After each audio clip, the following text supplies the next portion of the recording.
ආයිබෝවන් අදත් බීලින්ජා ඇවිල්ලා තියෙන්නේ මාළඹේ චෑන්ට් ෆින්ඩෝ එකට. ඉතින් අද මම ඔයාලට කියලා දෙන්නේ ඕස්පින් පන්දුව. ඒ කියන්නේ ටෙනිස් බෝලකින් දාන්න පුළුවන් ඕස්පින් පන්දුව වැඩියෙන් දඟ කවන්නේ කොහොමද කියලා. ඉතින් බෝලේ අල්ලන්න ඕනේ මෙන්න මේ විදිහට. ඒ කියන්නේ ඇඟිලි දෙකකින්. ඒ කියන්නේ ෆස්ට් ෆින්ගර් එකනුයි සෙකන්ඩ් ෆින්ගර් එකනුයි මෙන්න මේ විදිහට තමයි බෝලේ අල්ලන්න ඕනේ. මේ බලන්න. ඊට පස්සේ ඔයාලා විශේෂයෙන් මතක තියාගන්න ඕනේ මේ ඕස්පින් පන්දුව දානකොට ටෙනිස් බෝලෙන් අතෙන්න ඕන විදිය. මෙන්න මේ විදිහට තමයි අතෙන්න ඕනේ. මෙන්න මේ ආකාරයෙන්. ඒ කියන්නේ මෙන්න මේ ආකාරයෙන් තමයි මේ ඕස්පින් පන්දුව දානකොට අතෙන්න ඕනේ. හරි.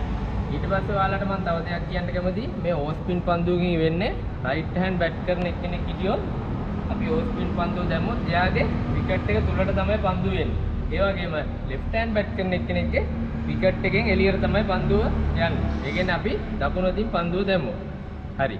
අපි දැන් කිව්ව විදිහට ඒ කියන්නේ බෝලේ අල්ලලා හරියට ඒ වගේම අත හරියට ගෙනල්ලා මේ ඕස්පින් පන්දුව ටෙනිස් බෝලෙන් හරියට දාලා බලමු කොහොමද මේක හරියට කරන්න කියලා.